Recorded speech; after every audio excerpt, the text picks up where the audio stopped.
মুহূর্তে আমরা হাতে পেয়ে গেলাম আরও একটি স্কুলের ক্লাস 8-এর ফার্স্ট ইউনিট টেস্ট অর্থাৎ প্রথম পর্যায়ক্রমিক মূল্যায়নের ইংলিশের প্রশ্নপত্র। যে মুহূর্তে আমরা বিভিন্ন স্কুলের প্রশ্নপত্র হাতে পাচ্ছি সবার ফার্স্ট ভিডিওর মাধ্যমে কিন্তু আমরা তোমাদের কাছে তুলে ধরছি। তোমরা কিন্তু অবশ্যই আমাদের চ্যানেলটা সাবস্ক্রাইব করে রাখবে। দেখো, ফুল মার্কস তোমাদের রয়েছে 30, সময় তোমাদের রয়েছে 1 ঘন্টা। প্রথমে তোমরা সিনিয়র প্যাসেজটা পড়ে নেবে, তারপরে কিন্তু প্রশ্ন উত্তরগুলো শুরু করবে।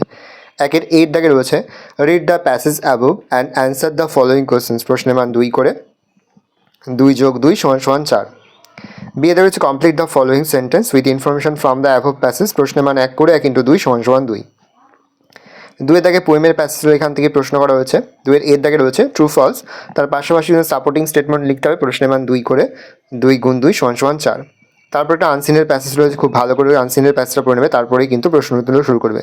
2-এর 8 দাগে রয়েছে read the passage above and answer the following questions. প্রশ্নের মান 2 করে, 2 × 2 = 4। বিয়ে থেকে রয়েছে complete the following sentence with information from the above passage. প্রশ্নের মান 1 করে, 1 × 4 = 4। তারপর গ্রামার থেকে প্রশ্ন করা হয়েছে। দেখো, এর দাগে রয়েছে fill in the blanks with appropriate pronounce. প্রশ্নের মান হাফ করে, হাফ × 2 = 1। তারপর হচ্ছে বিয়ে দাগে fill in the blanks with appropriate article and preposition.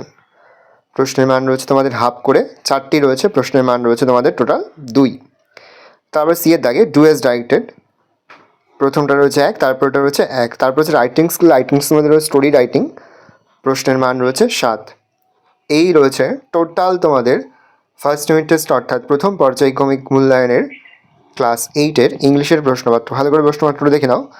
যে মুহূর্তে আমরা বিভিন্ন স্কুলের প্রশ্নপত্র হাতে পাচ্ছি সবার ফার্স্ট ভিডিওর মাধ্যমে কিন্তু আমরা তোমাদের কাছে তুলে ধরছি। তোমরা কিন্তু অবশ্যই আমাদের চ্যানেলটা সাবস্ক্রাইব করে রাখবে।